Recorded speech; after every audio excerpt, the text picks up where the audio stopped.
Des yeux rouges et larmoyants, une sensation de sable sous les paupières, des démangeaisons, des paupières collées au réveil. Voilà quelques-uns des symptômes de la conjonctivite, communément appelée Apollo. Cette maladie des yeux sévit actuellement dans le district d'Abidjan. On appelle conjonctivite l'atteinte inflammatoire de la conjonctive. La conjonctive étant donc cette membrane qui tapisse la surface du globe oculaire dans sa partie blanchâtre visible, mais aussi la partie postérieure des paupières. Certaines infections, certains germes, ces germes-là, ça peut être des virus, ça peut être des bactéries, peuvent entraîner des conjonctivites. Certains produits que nous utilisons au quotidien, cosmétiques, certains agents chimiques peuvent attaquer l'œil et entraîner une conjonctivite. La poussière peut intervenir dans le sens d'aggraver une réaction allergique au niveau de la muqueuse conjonctivale et être à l'origine de la conjonctivite. Il existe plusieurs types de conjonctivite. La conjonctivite bactérienne, allergique, chimique et virale pour les plus connus. Celle qui sévit actuellement est la conjonctivite virale.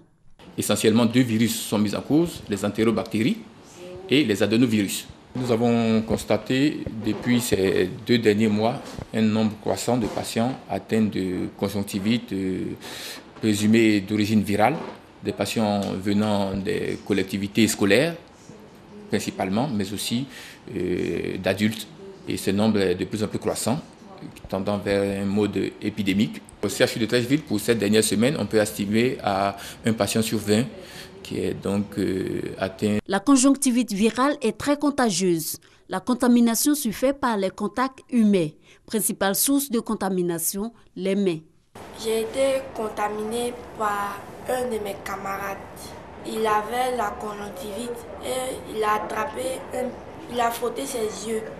Et après, il a attrapé une bic qu'il m'a donnée et que j'ai utilisée. J'ai frotté mes yeux aussi. C'est comme ça que j'ai eu. Chaque fois que nous sommes amenés à toucher un objet qui est touché par un malade qui a déjà la conjonctivite, nous sommes susceptibles d'être contaminés par ce transfert-là. Il faut éviter de se toucher les yeux, aussi bien pour le malade que pour son entourage. La conjonctivite virale est même l'une des causes d'absentéisme en milieu scolaire. Oui, il m'a été donné de constater de nombreux cas de conjonctivite au sein de l'établissement, chez les élèves comme chez certains professeurs. Celui qui est infecté ne peut pas venir à l'école au risque de contaminer les autres. Donc il va bénéficier de 4 à 5 jours de repos médical. Bon, au niveau de l'enseignant aussi c'est la même chose et ça pose d'énormes problèmes au niveau du quantum horaire. Ça m'empêche de travailler, je n'arrive pas à bien voir, je peux même pas... Bon, au volant, mais je ne vois pas bien. Donc, je vais même emprunter un taxi pour venir au travail. Maladie bénigne, à condition qu'elle soit vite et bien traitée par les ophtalmologistes. Elle peut se compliquer en cas d'automédication, d'utilisation de substances telles que le sucre, le sel ou le citron dans les yeux. Il y a eu une épidémie chez moi, en fait, mais j'ai utilisé ce sel-là pour guérir mes enfants. Oui, il n'y a même pas 2 semaines cela. Ce n'est pas agressif. C'est justement ce qu'il ne faut pas faire. Ce qu'il ne faut pas faire, c'est d'utiliser du sucre, du sel, du citron, comme on le voit parfois, pour traiter une conjonctivite. Il faut simplement utiliser de l'eau. De l'eau pour laver les yeux matin, midi et soir, en attendant de rencontrer l'ophtalmologiste. En cas de mauvais traitement des conjonctivites, notamment des conjonctivites virales, l'évolution peut entraîner des kératites, c'est l'atteinte inflammatoire de la cornée, et des kératites, des ulcérations, des sortes de plaies à la surface de l'œil. Ces complications peuvent être graves et aboutir à la perte de la vue. Dès les premiers symptômes, il est donc impératif de consulter un spécialiste. À la prise en charge médicale s'ajoutent des précautions. Si la contamination vient d'un enfant en milieu scolaire, c'est l'éviction scolaire pour au moins 1 à 2 semaines.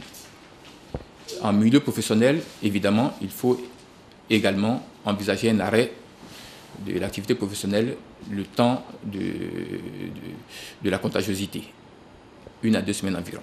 4 à 5 jours me paraît limite, voire insuffisant, étant entendu que 2 semaines après, le virus est encore retrouvé dans les larmes et le patient est contagieux. Le gel pourrait être insuffisant, parce qu'il s'agit des virus qui ne sont pas détruits par les gels que nous avons, pour la plupart du temps. Donc il faut se laver les mains au savon et à l'eau et éviter de serrer la main des autres. Il faut éviter le contact trop rapproché, notamment les bises. L'autre contamination est d'éliminer la propagation de la conjonctivite, surtout de garder ses yeux sains.